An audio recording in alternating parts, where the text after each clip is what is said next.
eso te quiero compartir 3 características que el Señor nos pide como discípulos. Amén. Si tenés tu Biblia allí, por favor, acompáñame al Evangelio de Lucas, capítulo 14, versículo 25 en adelante. Simplemente vamos a citar 3 características que el Señor les estaba pidiendo a sus discípulos en aquel primer siglo y también creo firmemente que lo sigue haciendo hoy en día. Amén. Si lo tenés, me decís amén, o lo vemos ahí en la proyección. Dice así: grandes multitudes iban con él y volviéndose les dijo: si alguno viene a mí y no aborrece a su padre y madre y mujer e hijos y hermanas y hermanos, aún también su propia vida, ¿qué dice? No puede ser mi discípulo. ¿Amén? Es la primera vez que el Señor está mencionando la imposibilidad de ser discípulo de Él sin que previamente nosotros cumplamos con algo que nos esté pidiendo. ¿Sí? Rara vez el Señor hacía esto, pero aquí ya en su parte final del ministerio, ¿sí? Ya cerca de la crucifixión, el Señor se puso un poquito más, empezó a subir un poco la vara en relación con sus discípulos y los que lo seguían. Entonces allí el Señor está diciendo que el que no puede aborrecer padre, madre y demás, no puede ser su discípulo. Por ende, la primera característica que el Señor les está pidiendo a sus discípulos es tener una fidelidad exclusiva. Amén. Tener una lealtad exclusiva hacia lo que Él quiere hacer en nuestras vidas. Porque Él, sin duda, tenía planes con sus discípulos, ¿sí? y necesitaba que ellos estén realmente seguros de lo que iban a hacer. Por eso, por lo menos en mi Biblia, el título de esta porción bíblica dice: lo que cuesta seguir a Cristo. Amén. Entonces, el Señor le estaba pidiendo, lo primero es una fidelidad exclusiva. ¿Sí? Y habían 3 diferentes grupos de personas que seguían al Maestro. Me voy a centrar solamente en una, pero te menciono las otras 2 para que las consideremos. ¿Sí? Primero, la gran multitud.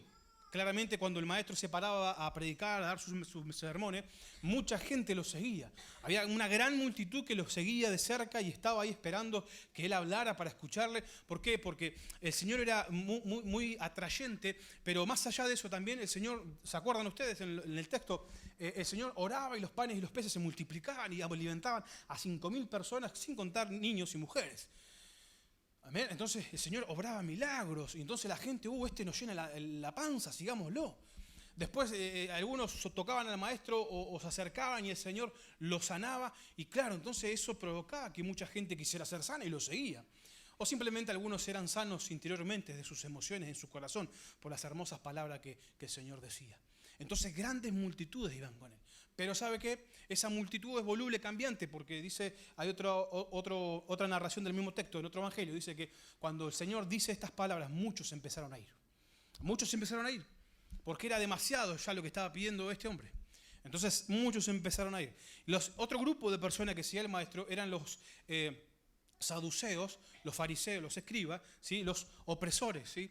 Los que estaban tratando de buscar al Maestro siempre alguna cuestioncita, algo, una enseñanza rara para poder crucificarle. ¿Sabes? Siempre va a haber alguien que se quiera oponer, siempre va a haber oposición cuando hablamos de las cosas del Señor. Nosotros allí en la selva la tenemos, nosotros llegamos a una comunidad, ¡ay, todo lindo, gloria a Dios! Hasta que el Señor empieza a hacer milagros. Ahí el brujito de la comunidad, el chamán o quien sea, ya no le simpatizamos tanto, ya no nos saluda. Ya nos empieza a hacer los winca winca, eso que hacen. Ya empieza Pero sabe, nosotros vamos encomendados por el Espíritu Santo. Y hay 2 reinos acá, amén. El reino de las tinieblas y el reino de la luz admirable, amén. Y cuando la luz del Señor avanza, las tinieblas no le queda otra que retroceder. Entonces, bueno, ahí se la aguantan los chavancitos, no hay problema. Pero siempre hay oposición. Pero el tercer grupo que seguía el Maestro, que yo pienso humildemente que el Señor se da vuelta y esboza esta palabra hacia ellos, son sus discípulos. Las personas realmente que querían tener un compromiso con Él. Esas personas que se querían comprometer al borde de la muerte. ¿Sí? La gran multitud, cuando el Maestro empezó a exigir algo, ok, ya está, no me gusta, me voy. Pero cuando el Señor empieza a exigir mayor compromiso, empieza a exigir un mayor compromiso hacia sus cosas, muchos se fueron. Y ahí saltó la famosa frase de Pedro: Señor, no, mirá, está fuerte el sermón, bajale un poquito. Habla de otra cosa, no sé, habla de los campos que están lindos, de las flores. Y el Señor le dice: ¿te querés ir vos también, Pedro? Andate. Andá nomás. Yo pienso que a Pedro le corrió el mismo escalofrío que a mí cuando la señora me llamó falso profeta, ¿no? Tembló todo por dentro. Y Pedro dice algo, una verdad impresionante en la Escritura que dice: ¿pero a dónde iremos, Señor? Si solo tú tienes palabra de vida. Si no había otro predicador en los tiempos del Señor que tuviera palabras de vida como la del Señor. Entonces, los discípulos que lo seguían a él tenían que tener un compromiso genuino a lo que Dios quería hacer con su vida. ¿Y sabe qué? Yo sé y siento que el Señor sigue llamando hoy en día. No pasó su llamado. No es cosa del pasado esto. ¿Sí? Esto es algo presente y totalmente vigente. El Señor sigue llamando. Y me encanta la palabra que se emplea para decir discípulos o para escribir discípulos en el idioma que fue escrita la Escritura, que es matetes. ¿Te has escuchado esa palabra? Bueno, lo que tuvieron en la mañana, hoy temprano la escucharon. Matetes, ahí tiene varias acepciones, pero una que me gusta mucho es simplemente un aprendiz. Pero un aprendiz que tiene una característica específica. Un aprendiz es aquel que está mirando a su maestro meticulosamente, que lo mira al detalle, que mira todo lo que su maestro hace y lo copia. Porque tiene esa facultad, está para eso. Es un matete, eso es un aprendiz. No es solamente un discípulo que lo está de oídas y bueno, lo anotó re bonito en el cuaderno y después se olvidó hasta el domingo que viene. No, era una persona que lo que su maestro hacía enseguida lo ponía en práctica. De hecho, el Señor cuando les enseñaba, luego los mandaba a predicar a las aldeas cercanas, a los pueblos cercanos, y ellos iban y pasaban cosas. ¿Por qué? Porque el Señor ya había establecido ciertas cosas que iban a pasar. Por eso el matetes es aquel que puede tener esta capacidad de mirar, observar a su maestro y luego hacer lo mismo que su maestro. ¿Sabe? Nosotros tenemos un gran mandato en la Gran Comisión. Nosotros tenemos una gran responsabilidad, porque dice la Escritura que al que cree en el anuncio de ese ángel que Cristo ha resucitado, nosotros, dice que las señales nos van a seguir. Y Él enumera las señales, ¿no? Y estas señales los seguirán, ¿sí? Orarán por los enfermos, se sanarán, orarán por los endemoniados, serán libres, beberán, comerán cosas mortíferas, no les harán daño. ¿Sabes? Hoy en la mañana dimos algunos testimonios sobre eso. En una oportunidad estábamos bautizando con Susi y ese río es raro que esté así forma de chocolatoso porque no es así ese río. Había llovido mucho en la semana y el río estaba un poco bravo, estaba un poco picado. Y nos tocó bautizar, así que estábamos bautizando ahí una comunidad con Susi y de repente le toca el turno a una mujer y las yuar son muy chiquititas, Entonces yo la agarro y la hermana, no sé qué, en descuido mío, casi se me resbaló. Y allá, tristemente, cuando el río te lleva, lo siento mucho. No hay forma si no sabes nadar, aunque sepas nadar, son muy bravos los ríos y enseguida allí es una tragedia porque no hay forma de sobrevivir. Entonces yo cuando siento que se me escapa la hermana de las manos, me entró una cosa así y no sé, tuve ahí un minuto de no sé qué, yo creo que fue el Señor porque hice, y la agarré por acá atrás y la arrastré hacia mí. Esa señora nació 2 veces ese día. Porque cuando la agarré estaba blanca y después cuando la bautizamos volvió a nacer, pobrecita. Casi se me escapa la hermana. Pero un día, imagínense, las hermanas llorar acá en la colinita, así en el barranquito, cantando alabanzas al Señor, acá con Susi en el río, meta a bautizar gente, llorando de alegría, hermoso. Y cuando salimos viene el pastor de la comunidad y dice, pastor, ¿será que pueden ir a orar por...? Allí, miren, en la lomita hay una casa, que hay una joven, que todos los días a las 6 de la tarde, allí en Ecuador, estamos en el Ecuador, en la línea del Ecuador, a las 6 de la tarde empieza a oscurecer y a las 6 de la mañana amanece, siempre, todo el año. Dice, a las 6 de la tarde ella se quita toda la ropa y sale corriendo al monte, así, sin ropa. Y al que se le cruza para querer agarrar, lo tira como si fuera un muñequito. Entonces con Susi nos miramos y decimos, ya sabemos lo que pasa. Y vuelve al otro día a las 6 de la mañana toda rota, viene comiendo algún bicho que se encuentra, algún animal, y viene toda lastimada y se acuesta. Así que, y nosotros, imagínense, estábamos prendiendo fuego, bautizando ahí. Estábamos, ¡ah! Amén, pastor, hoy vamos. Así que así como salimos todos mojados, llenos de agua, íbamos caminando, sacándonos el agua de las botas, así, y empezamos a caminar. Y yo le digo a Susi, amor, ya sabés lo que vamos, ¿no? Y ella me dice, sí. ¿Y cómo se hace acá? No, y me dice, ¿el qué? No, ¿cómo? Porque allá en Argentina, uno anduvo en la campaña en Anaconda un montón de veces, ya sabemos cómo es. Y acá, y yo me dice, y bueno, vamos. Así que caminamos hasta allá, llegamos adentro de la casa y entramos así en una cosita de madera y estaba postrada en el piso. Entonces, y nos sentamos así y el pastor me mira y yo la miro a Susi y Susi me mira y todos nos miramos, ¿no?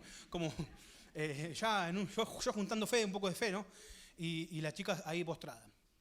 Y entonces, ¿qué pasa? La casa son de maderas y entonces hay cierta luz entre madera y madera y mucho espacio. Y estaban todos los ojitos así. Yo podía mirar, ¿sí? Toda la comunidad estaba mirando. Y miro para abajo y los chiquitos estaban abajo del piso y mirando para arriba, por el agujero de arriba.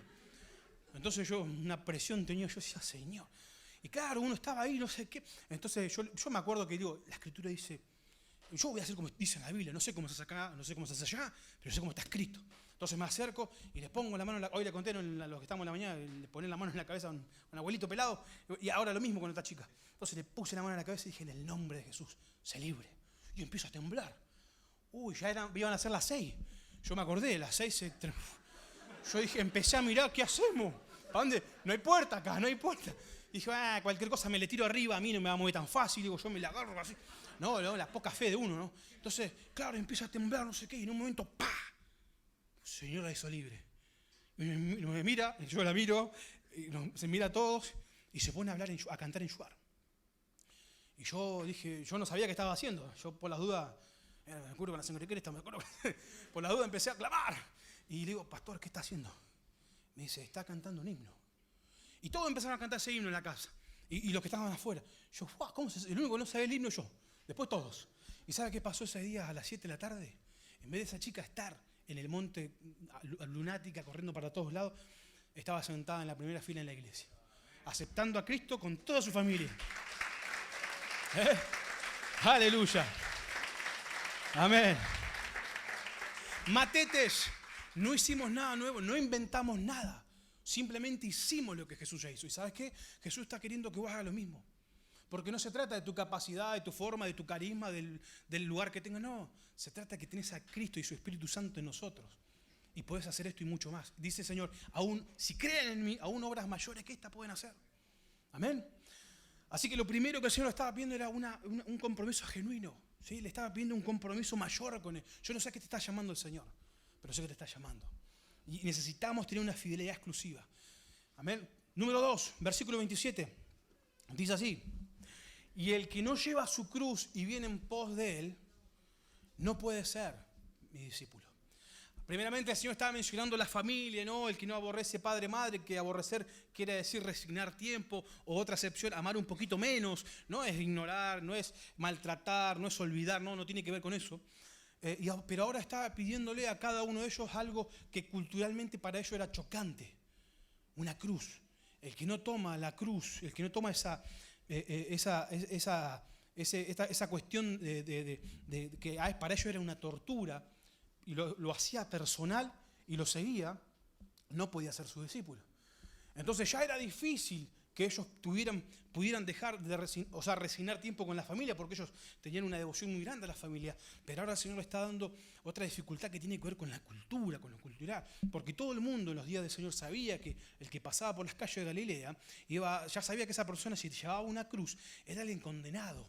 Era alguien que no tenía futuro, no tenía elección, no tenía esperanza, no tenía nada, solo tenía la cruz. No le quedaba nada más, solo la cruz. Entonces el Señor dice, y el que no agarra su cruz y me sigue, no puede ser, no viene en pos de mí, no puede ser mi discípulo. Y sabe, en la cruz ahí se encierra un gran misterio. La cruz conlleva un gran misterio para nosotros. No la podemos entender. Por eso para el griego era locura. ¿Cómo van a morir en una cruz? Y no entendían el mensaje de la cruz porque para ellos era locura. Era para totalmente gente que no estaban bien los que se abrazaban a la cruz del Señor. Por eso mismo nosotros tenemos que, en un acto de bondad, de amor y reconocimiento al Señor, aferrarnos a su cruz. Porque el Señor nos está invitando. El Señor nos está diciendo, el que quiera ser mi discípulo, ¿sí? Como dice el Mateo 16 en adelante, tome su cruz, nieguese a sí mismo y sígame. Es una invitación que el Maestro nos está haciendo. Recuerden que nosotros fuimos expulsados del Edén y no tuvimos más parte en el ministerio del Señor. Pero con su venida de Cristo a la tierra, nos vuelve a invitar a su ministerio. Y ahora nos está dando la oportunidad de cualquiera poder ser parte del ministerio de Él. Tomando su cruz y siguiéndolo. Por eso es una invitación que el Señor nos hace. Es voluntario. Es por amor y entrega. No sirve que impongamos la cruz. No sirve para nada. Yo al Shuar no le puedo imponer la cruz. No puedo hacerlo porque no la va a entender, no va a saber qué significa, no va a saber el significado, no la va a entender. Simón, el africano que le piden que la ayuda al Señor a llevar la cruz, no entendió el significado de la cruz. Simplemente le impusieron que llevara la cruz y él la llevó y la dejó y no se sabe más nada. Porque no se puede imponer la cruz. Cuando nosotros nos encontramos con la cruz, nos podemos identificar con el Señor, con el crucificado. Cuando nosotros nos identificamos, tenemos un encuentro con el Señor, nos hacemos parte de esa comunidad de la cruz y nos encontramos con Él. Y ahora nos identificamos como su discípulo. Por eso si estás acá por primera vez, no estás de casualidad. Jesús se quiere encontrar con vos y quiere que seas parte de sus discípulos. Que podamos rendir nuestro corazón a Él y Él va a transformar nuestra realidad. No sé lo que estás viviendo, pero sí sé que la cruz conlleva un gran misterio, que a veces no lo vamos a entender. A veces vamos a pasar circunstancias en las cuales no tenemos la respuesta, no sabemos el por qué, no sabemos qué pasa, no entendemos. ¿Sabe? Nosotros muchas veces, y aquí le voy a abrir nuestro corazón como matrimonio, la mayoría de las personas que nos ven piensan y dan por entendido que nosotros volvimos a Argentina por la pandemia. Y muchas veces decimos que sí. Pero ¿sabe? La razón por la cual nosotros volvimos por la pandemia fue porque nosotros en el 2020 perdimos a nuestra primera bebé en el trabajo de parto. Ya estaba por nacer nuestra primera hija, se llamaba Emma. Estábamos ahí en trabajo de parto el 17 de febrero, 7 días después de inaugurar Ethnos. Estábamos en la gloria con Ethnos, con las comunidades creciendo, alcanzando a muchos, teniendo muchos discípulos. ¿Qué más? ¿Qué más? Y no sabemos qué más alcanzar. Y llegaba nuestra hija, estábamos plenamente felices. ¿Y sabe qué? Ese lunes 17 a las 9 de la noche, ya solo, sin nadie alrededor, nos enteramos de esta tragedia y perdimos a nuestra bebé en trabajo de parto. Allí solos en el campo, sin amigos al lado, sin nada, sin familia, nada. Después de eso nos pudimos recuperar unos meses y se pudo abrir la puerta para volver aquí a Argentina. Y sabe, y muchas veces la cruz tiene estos misterios que no lo vamos a entender. Usted puede preguntarle toda su vida por qué al Señor. Pero ¿sabe qué? La cruz tiene este gran misterio. A veces nos van a pasar circunstancias de nuestra vida que no vamos a entender, no vamos a comprender, nos podemos quejar, llorar, batallar, sí, pero no hay una respuesta porque hay ya un misterio en la cruz y nosotros sabíamos a lo que el Señor nos llamó y entendíamos nuestro llamado y sus consecuencias. Hay mucho tiempo de gozo, de gratitud y hubo un momento en que tuvimos que... Por eso la segunda cualidad, característica que el Maestro busca en sus discípulos es que sea lo que sea, venga lo que venga, podamos seguir aferrados a la cruz. No hay ningún lugar más seguro que la cruz, porque el Señor dice, el que no toma su cruz y viene en pos de mí, quiere decir que el Señor va primero con la cruz. Yo simplemente voy detrás, caminando sobre sus huellas. El mayor esfuerzo es de Él.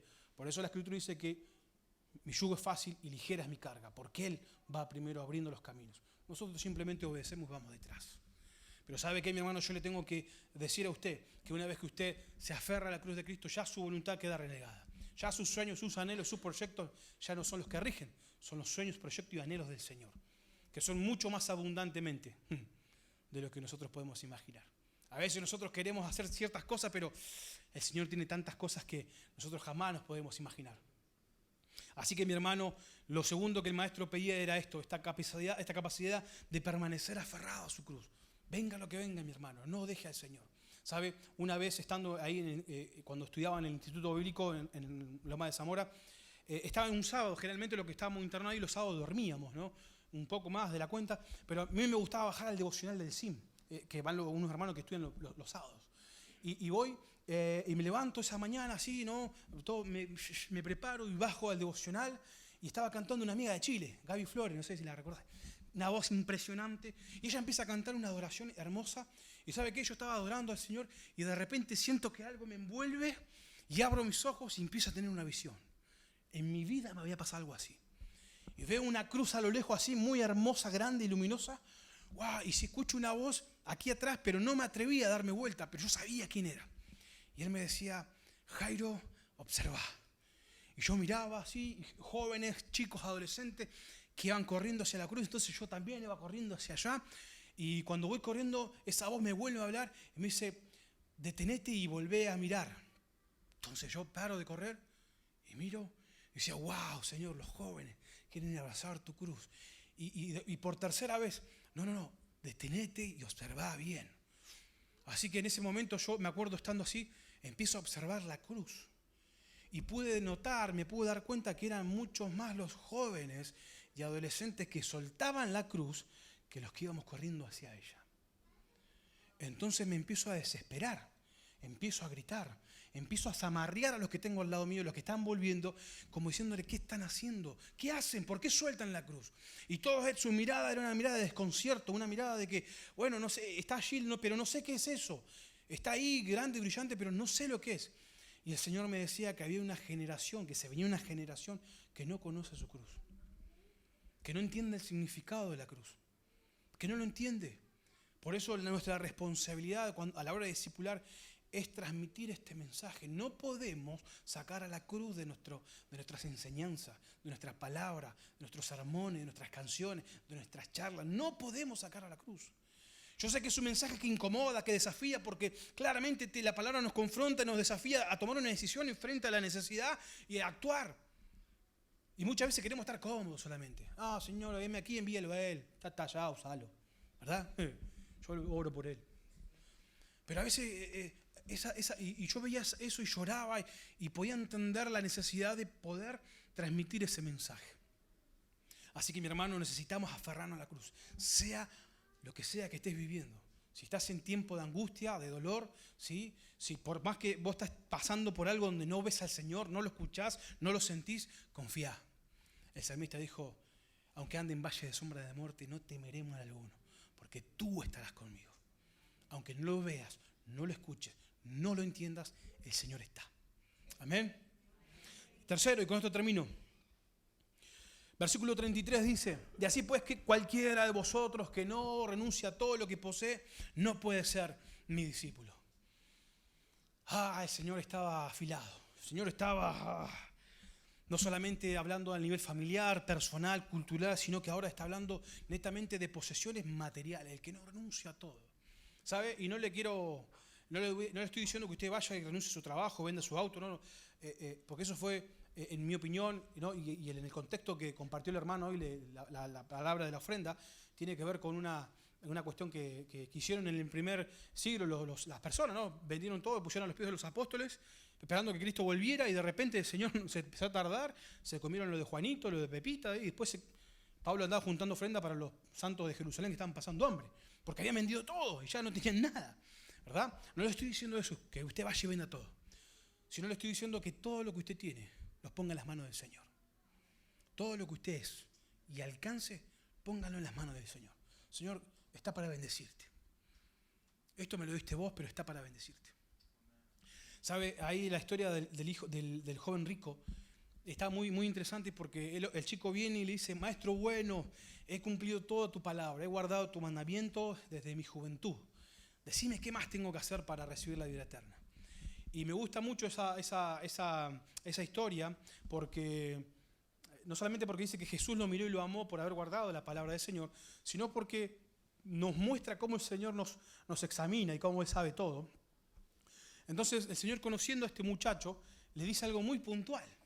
¿Se acuerdan? Le dice, andá, vendé todo lo que tenés, dáselo a los pobres y vení, caminá conmigo, seguime, vamos.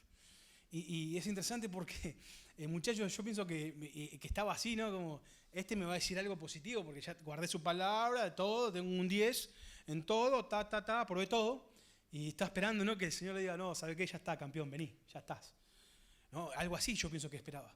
Pero nunca se imaginó la respuesta del maestro. Andá, vende todo lo que tenés, dáselo a los pobres y seguime. Y el muchacho le dice que se le cambió el semblante, ¿no? Estaba re contento, re feliz, de repente lo miró como diciendo, ¿todo? Sí, todo lo que tenés. ¿Sabe? Allí el Señor pesó el corazón de este muchacho. Y muchas veces nosotros nos vemos reflejados en esa misma acción. Porque a veces nosotros decimos que amamos a Dios, amamos su palabra, nos queremos comprometer. Pero cuando se nos exige algo, se nos empieza a pedir algo, sí voy, dice, ¿no? El chavo, sí voy.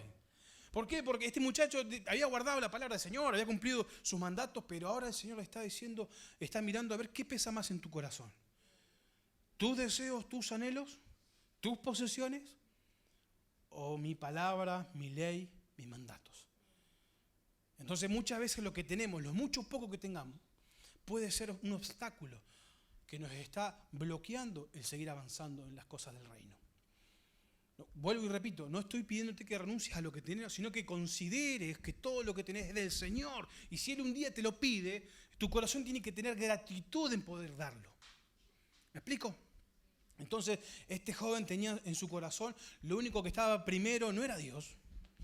Lo que estaba en la primera lista era sus posesiones. Y dice la Escritura que no pudo hacer lo que el Señor le pidió porque seguramente era demasiado lo que tenía y se fue. Que no nos pase como a este joven. Que perder una oportunidad, que el Señor nos llame por simplemente la comodidad, por lo que tenemos. Que no nos pase lo mismo que este chico, que perdió toda una vida de oportunidades de andar con el Señor y ir por aldeas y anunciar el Evangelio. Que no nos pase eso. Por eso a la hora de discipular, primeramente tenemos que ver qué clase de discípulos somos nosotros. ¿Qué clase de matetes somos? ¿Qué estamos dispuestos? Por eso la tercera característica que el Señor busca en los discípulos es tener la capacidad y la madurez suficiente para renunciar. Saber cuándo se debe renunciar a algo. Saber cuándo estás invirtiendo tus emociones en algo que no tiene sentido, no hay fruto allí. Por eso el Señor a veces nos confronta de una manera que nos lleva a tomar decisiones, a actuar. Por eso necesitamos primero replantearnos ante la cruz del Señor cómo estamos primeramente siendo discípulos del Señor para luego poder transmitir esas enseñanzas. Porque el mandato es simple, ir por todo el mundo y predicar el Evangelio. Aquí en Argentina, en San Isidro, allí en la selva en Ecuador, en Asia, en donde estemos, predicar el Evangelio del Señor. Yo no sé a lo que el Señor te está llamando. Yo no sé a lo que el Señor te está pidiendo que te involucres más. Yo no sé a lo que está llamando para que vos tengas una fidelidad exclusiva. Si te está llamando a la enseñanza, a la música, si te está llamando a la predicación, a la plantación de iglesia, no sé. Pero sí sé que te está llamando. Sí sé que el Señor sigue llamando. Y está deseoso de encontrar a matetes que quieran hacer su voluntad, quieran hacer lo que Él ya hizo. No tenemos que inventar nada. No te preocupes porque no es con tu fuerza. No es por tu capacidad. No es por tu carisma. Por la gracia de Dios que se derramó en tu vida, solo por eso. Simplemente tenés que decidir si te aferrás a esa cruz y aceptás a Cristo en tu corazón y venís a caminar una vida llena de emociones y de vivencias con Él, o ya tú verás qué haces. Pero la invitación del Señor es esta: discípulos a la imagen de Él, para seguir discipulando a otros. ¿Qué te parece si te pones de pie y oramos al Señor?